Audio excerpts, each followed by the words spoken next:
Okay, good afternoon and welcome to you wonderful people out there, and also the wonderful people who are in here at the moment. But when you see this, this will be weeks and months later from when we've actually interviewed this great human being here. So deal with that.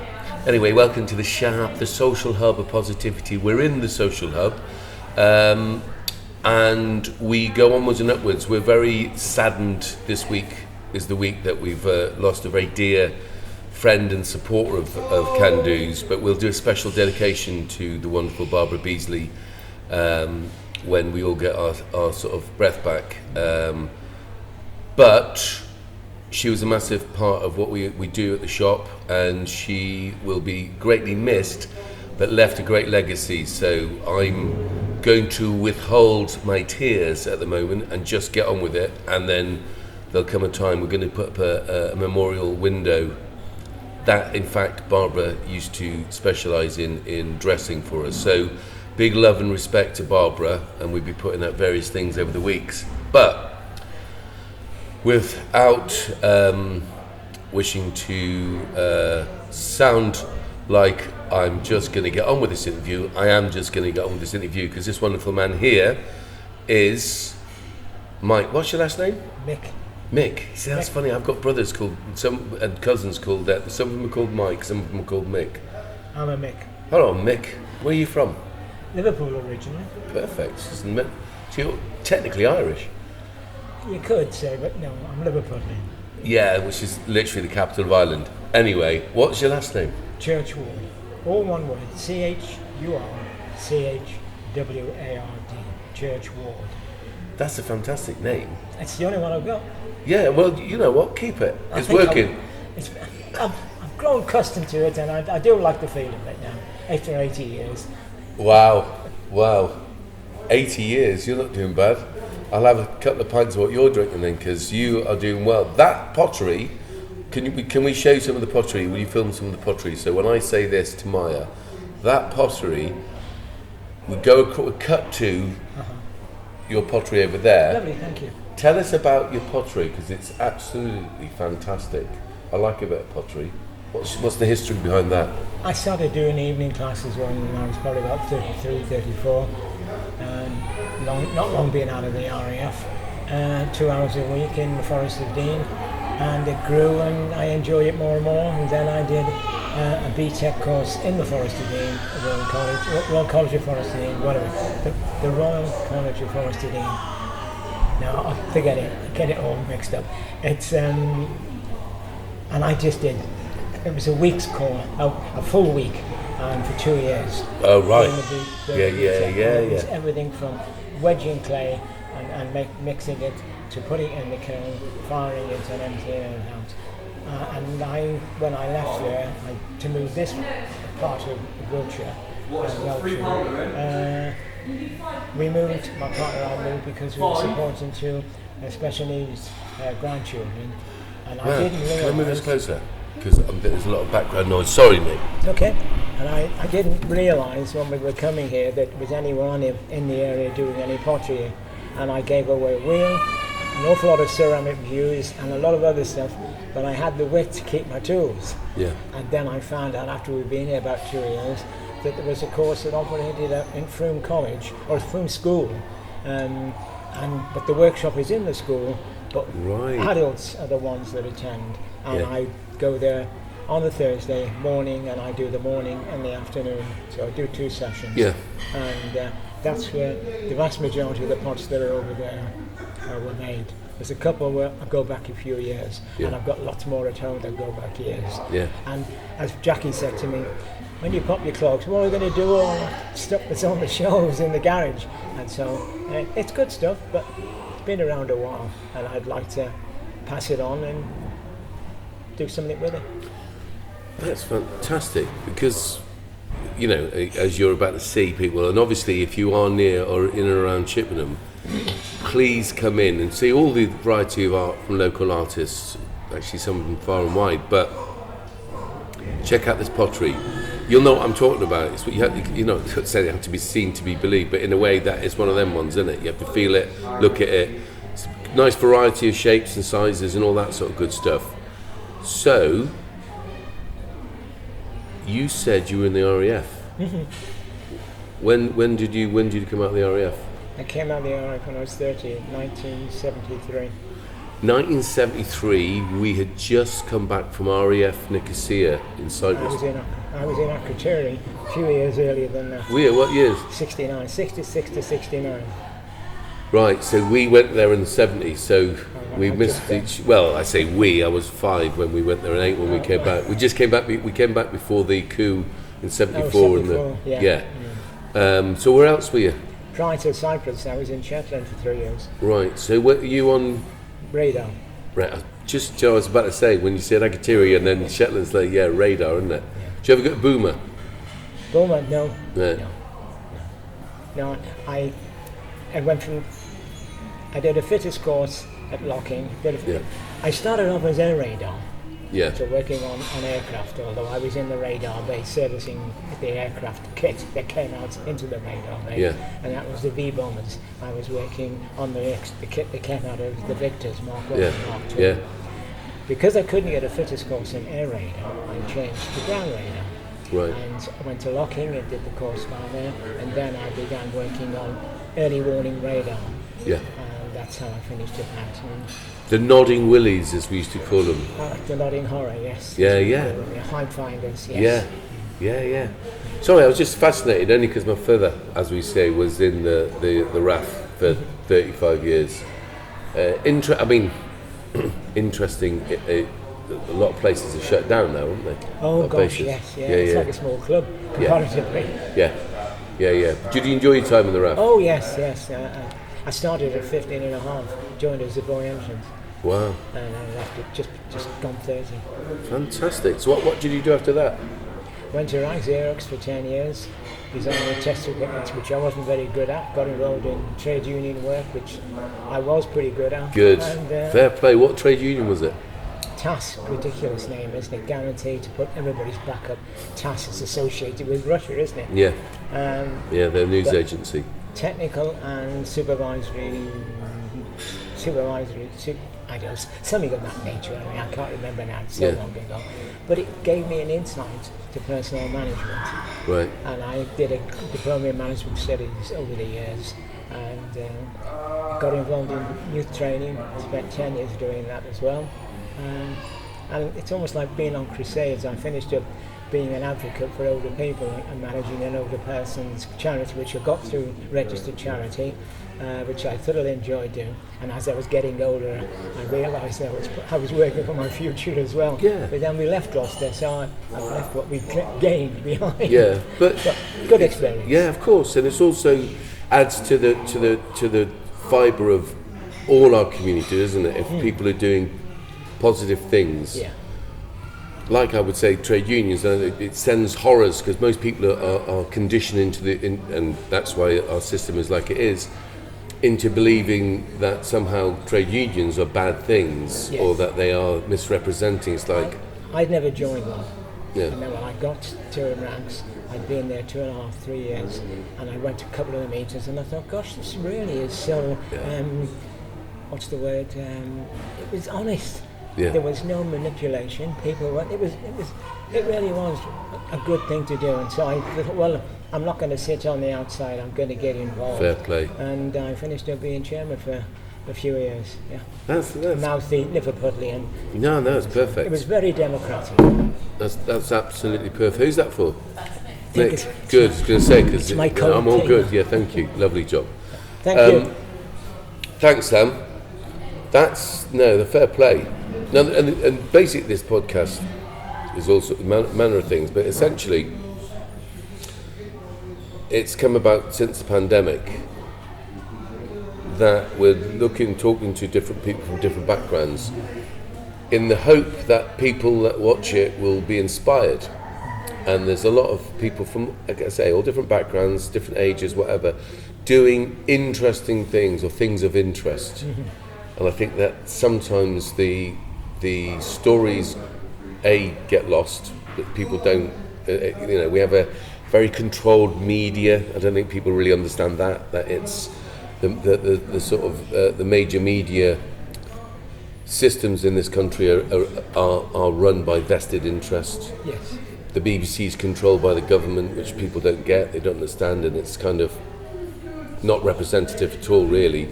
That the majority of the news that you can get, which, again, depending on people's bias, that you get is put out there to allow, or designed to get people thinking in a certain way. So people like yourselves who've had an interesting and varied background, life story.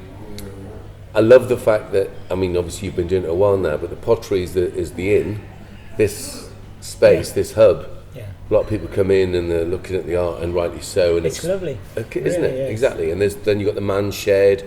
You've got lots of different organisations that are represented. They've got leaflets, or they're just we do workshops here. It's a window to their activities, isn't it? Really? Absolutely. That's it. In a very publicly accessible space that we've inhabited for a couple of years now. But we, I guess, would want to have something like this regardless of the fact that it came about because of the pandemic and lots of shops shutting down. And I think that the way society is, or especially high streets, are going, I think there's going to be and has been a steady change in independent shops predominantly being in high streets to hardly any independent shops existing. Froom's not a bad place for independent shops. It's an interesting place. Yeah, isn't it? On that level, to be fair to it. A bit like Stroud in that respect. Yeah, but the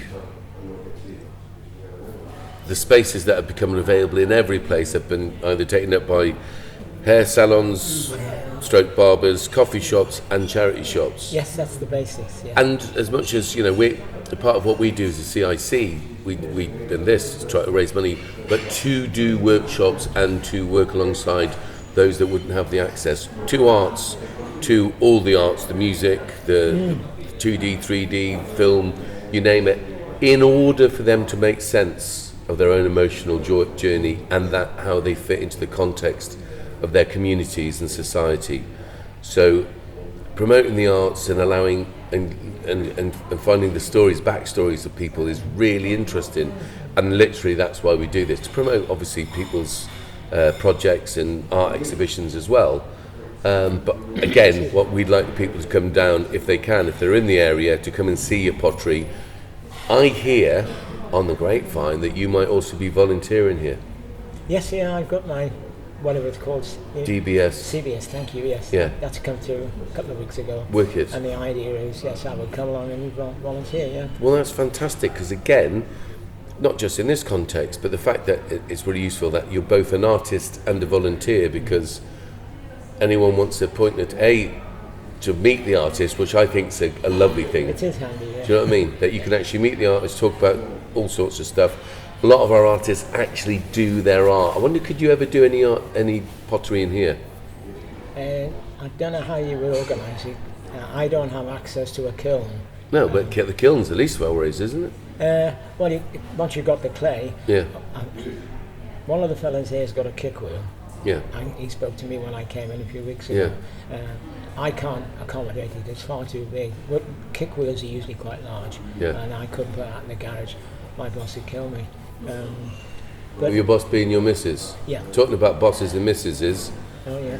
This is the one I was telling you about that's got the wheel in our conservatory, which is now decorated on the deck. She's also editing this little piece.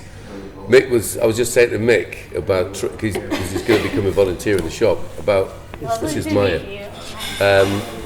Is there a possibility of doing workshops in here? We're just talking about getting a wheel in here. Well, I'm more than happy to throw and demonstrate and support people if they want to, yeah. How portable's yours? So if we brought a wheel in here... Yeah.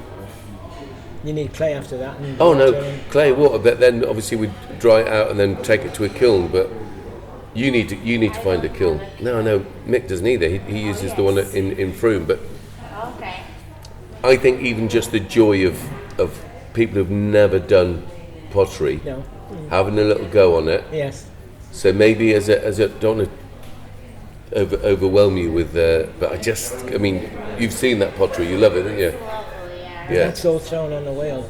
people can learn and can do coil pots, they Yeah. can do pinch pots. Yeah. So you can do the exercise or the workshop Yeah. without having to have a wheel. Of course. So we can all. we can make a start. Yeah. And seeing what the numbers of people who are interested in. Oh, right. You can sign one up straight away.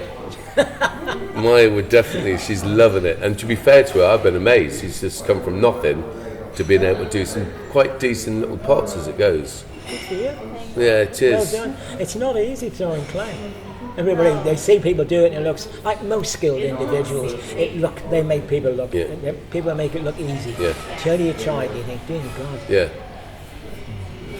So that's a possibility then, isn't Yes, it? by all means. Yeah. Because I think that I just love it. I mean, the very minute I saw your pottery, I said, "Oh, whose is this?" And I go, "Oh, this is top stuff." That doesn't mean to say that you'd be prepared to volunteer or by the way, there's lots of artists that just leave their stuff and understandably so it's like, yeah, not a problem. But to have access to the person that does the art is really interesting for me. So I'm delighted. Well, there's retired and what? I've got my grandchildren and Yeah. I've got some in France, Yeah. some in Huddersfield, Yeah. and I'm not married to my partner, but they're like grandchildren. As well. Yeah, of course. And they're local. Yeah, brilliant. Well, this is a good place for them to come as well. And how old are they now? One is 20, another is 14, and Harvey is 11. Well, Different needs. Yeah, exactly. And we've our other part of our organisation, which does workshops and works with right across the community, but we specialise in working with the hardest to reach and young people during term time. We have an alternative stroke, what we call complementary education programme, which works alongside schools from as far away as Bristol, etc., and all the local ones here. I manage youth training in the Forest of Dean, in Swindon and in Chippenham as well. I'm special needs in the Forest of Dean. Then I forgot what the wording is now, but it's sort of standard YTS in Swindon, and then there was special needs within the one in Chippenham. Yeah. So they've all folded since, but a long time ago. But it's interesting work. Yeah, and important work. Yeah. Especially if you've got a lifetime of. This is the thing I think about our society. So we're trying to work a programme up with the Garden. It's a restaurant in town. We've always wanted this idea to be connected to locally sourced food as well, and to train people and allow people to have a share in an organisational thing that they have ownership, both physically and emotionally. So, for instance, if you imagine that there was a kitchen in here, part of what we want to do this with the Garden Restaurant, is we have an allotment which some of our community members and our young people work on. We then transfer that into food, which we then feed them. Yeah. If you then saw that as a restaurant idea or a cafe, a community cafe idea, which we've been talking about for years, you would have people with knowledge. Here's the idea. A lot of senior citizens, fantastic gardeners, might have a little plot of land, might have an allotment, but get to a certain stage where they physically can't do it anymore. What happens to all that golden knowledge of how all the different ways of growing things in all the different seasons, in all the different conditions? Total life of knowledge goes nowhere. So here's an idea. I wonder what you think about this. We wanted to work alongside our young people who have all the energy, all the flexibility, all the strength, and very little knowledge when it comes to experience. Not their own. There's nothing to do with them wanting it or not wanting it, but an idea that we would have a team that went around to various gardens, that prepared, cultivated with the advice and support of the senior citizen. Then when the crops were ready, the household would get what they would normally get anyway. The rest would go down, in this instance, to the Garden Restaurant, be cooked. If you were the household that had committed your food to this regime, sounds a bit weird, this programme, you would have a discount card. So whatever you went in to have in the cafe, cup of tea, whatever, but to have it more of a inclusive type of So they're up for it. We're meeting them later on. They're really good people. We want to do that. But what do you think about that idea, about being able to pass on that sort of knowledge? It's out there and it's tapping. Yeah, And that's what I'm thinking. It's wasted otherwise, isn't it? That's an unfortunate word, but I know what you mean. It would be lost, and it's there. And if you can get them to come, it's getting them from wherever they live to where you need them to be to get the interest, and then will they accept young people coming or people they don't know? And that's maybe a bit of a... Of course it is. Absolutely. So I'm thinking it's an intergenerational problem to overcome. The byproduct is the food. The actual reality is the senior citizens who most of them no longer have a context where they see young, unless they've got grandchildren, see young people in any other context than a potential threat. Yes, most definitely. Right. Yeah. And that's the bit I'm really wanting to get over. Yeah. That's the bit we want to broach. I agree with you, because the last working portion of my life, I was managing an old people's organisation in Boston. I got it through a registered charity, but it was about going out and meeting other people in their various clubs and such. Yeah. Our volunteers, 20 or 30 of them, we would go out and find out what they wanted from the Primary Care Trust and the County Council, and our job with them was to take it back to the Primary Care Trust and the County Council, saying, this is what old people are telling us, how can you deliver on that? Yeah. And one of the strongest things we kept saying that you give the medicine to some old person, you put a pair of boxing gloves on and a pair of glasses that aren't yours, and you try and open the lid or try and read the instructions. And they were all, mostly pharmacists and doctors that were sitting there, and I was saying this. And the lady was in charge, Helen, she said, if Mick's saying it, old people are telling them. So, yes, they changed it. The wording was larger, and they then said, you don't have to have a child-proof lock, you don't. Well, I never knew that, and I must have been in my 60s then. Yeah. So, but we were effective change, and of course, the other role we provided was an advocate. Yeah. So we had people trained up as an advocate. Yeah. But it was only me as a manager, an admin part-timer, an advocate part-timer, and the coordinators who were out working with the volunteers. Okay, so that's people brilliant. waiting to die though. That was the thing, that was so lonely. Yeah, that's the thing I want to avoid. This is what this place is about.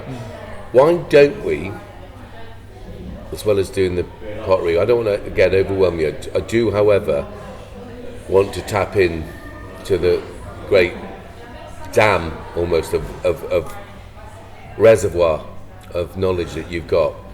I'd be very interested in furthering that type of idea here. But you're talking about advocating so that people can come and we can look at some of the issues that we can, because we have some really good people involved in both the town council and the county council, as there are all over the place, and some appalling people, let's be honest about it. However, the good ones we want to work alongside, and we want to show, because we know that we work at a grassroots level. But I also used to advise the government directly, unlike most of the county councillors and town councillors. I would be invited to the Home Office because they knew that I knew my stuff, because we worked in all these different areas. Yeah. Whether it was Brixton, whether it was Salford, whether it was in the areas of Cornwall, which people don't even know exists because they don't go there on holiday, and they certainly don't go there out of season and see actually what a seasonal economy does to a place when you're a person that's dependent on selling ice creams, for want of a better example, and then all of a sudden no one wants to buy your ice creams. You're then doing something else for the rest of the year, or struggling, which is a lot of the families were. So like yourself, you've got a varied background, you've got varied experience. This hub, social hub of positivity, is trying to find positive solutions to social challenges. Yeah. And I think if it affects one, it affects all in some way. So therefore, if we can bridge that, and if we can collectively utilise our experience and our abilities to, and this is the bit I try to get anyone and everyone to understand, it's common unity, community, common unity, that which unifies us commonly. Yeah. Right, so if we can legislate collectively for that, we will eradicate, or we will do the best to curtail some of the negative aspects of society. I've worked in prisons, I've worked in probation, I've worked in those situations you go, well, this doesn't work. So prevention's got to be better than cure, because there isn't no cure in the prison situation. Very rarely. They'll put enough money, as I say this to young people in prison, so they'll put more money into catching you than they will to stop you going here in the first place. You've got overcrowded classrooms, not blaming the teachers at all, not blaming the schools at all, blaming our system. And it's our system, it's not done to us. We should be, along with trade unions and everyone else, going, come on, we need to do this better. There's too much conflict. I don't think it's okay at the end of someone's hard life of work, service to their community, whatever trade, that they end up behind closed doors scared to the bejesus about going outside because there's such a disconnect between them and the younger community. That doesn't do anyone any good. It certainly doesn't do the young people any good. Feel ostracised. The other thing you might consider is where there are old people living on their own, their gardens are usually not tended terribly well. They are then a prime target, possibly, probably to identify there's someone old living here. Yeah. The garden's not being done. They're vulnerable. If you can cut the grass and make it look to its time, then you take away that for those nasty people who want to take advantage of people who are there. Okay, so do you think that we should maybe, I got that meeting tonight, you seen that meeting I got with the wonderful Kate and Dave down at the Garden restaurant? If that's a goer, if we move towards that, I'd like to set up this as the hub that people can come and say, oh, actually I want my garden done, and let's use it as a template. Could be a byproduct, couldn't it? Yeah. And then, if you're doing it for old people and it's free, the garden, cutting the grass, not necessarily the product in terms of but cutting the garden, could do the grass as well, because a that's a service, good selling point. of course it is. Of course it is. And it's a local economic trading scheme. Scheme being that everyone benefits. It's a win-win-win-win, because the young people will be able to use that cafe hopefully as a place to play games, board games. There's very little for young people to do in any part of this country. We've been absolutely, totally sold down the line by mainly the Conservatives, but all political parties. I don't have much faith, certainly in Keir Starmer. Tony Blair was as much a Conservative as Thatcher, but with a different haircut, as far as I could see. That was about the only differential. So the political and we've got political parties in this town that should be ashamed of themselves. Shan't mention any names, Liberal Democrats. Anyhow, I would love to talk about this more with you when you're here. How often do you think you're going to be here? Well, now things are. I've got my certificate. There are days when I can't. I won't give up my Thursday, obviously. Of course not. They wouldn't want me to, I know. No. But we've come to the end of the term now. We won't start again until September. Right. So I've got time. Yeah. I'm looking at Wednesdays and Fridays are the times when I would have to give time to. I can't next week because we're taking my grandson, one of my grandchildren, to their school that he's moving. He's moving from a special school to another one. Yeah. No, a normal school, but he's going to a school that fulfills his needs or meets his needs. Of course, that's it, specifically. And he's going on 2 visits there. I'll be involved in driving him across there this month. Bless you. But apart from that, but you'll coordinate with these guys here, and I'll know when you're in, and we'll come and we'll talk more about this one. And the pottery. Mick, it's been an absolute honour to meet you, and I'm looking forward to Churchward, Mr. Mick Churchward, isn't it? Yep. And you'll get to meet this wonderful person in the Can-Do Arts Community Hub, the social hub of positivity in Emery Gate, in Chippenham, in Wiltshire, in England, on this planet Earth. You're a good man. Thank you very much. That's a cat. Cheers.